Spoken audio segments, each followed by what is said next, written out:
ये सब क्या देखना पड़ रहा है। नमस्कार मंडळी. तर माझं थोबाड बघून तुम्हाला कळतच असेल की मी आत्ताच झोपेतून उठल्याबरोबर मला भूक लागली तर मी सँडविच बनवायचं ठरवलं. आधी पटकन टॅमॅटो आणि ढबू मिरची धुतले, ढबू मिरची आणि टॅमॅटो कापून घेतले आणि आता कांदा चिरायची वेळ आली. कांदा चिरणं हा प्रत्येक रेसिपीचा इमोशनल सीन असतो.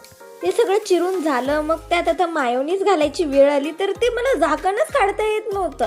मग कसं करून ते काढले, त्यात मायोनीज वगैरे घातलं. ब्रेड घेऊन जे भाज्यांचं तयार केलेलं होतं ते त्या ब्रेडमध्ये घातले. या यंत्राचं मला काही नाव माहिती नाही, पण याच्यात सँडविच करतात हे एवढं माहिती आहे. मग मला आठवलं मी सॉसच घातले नाही, मग थोडासा वरून सॉस घातले. एक सँडविच गरम करायला ठेवले आणि दुसरं करायला घेतले. तेवढ्यात आठवलं मी मीठच घालायला विसरले.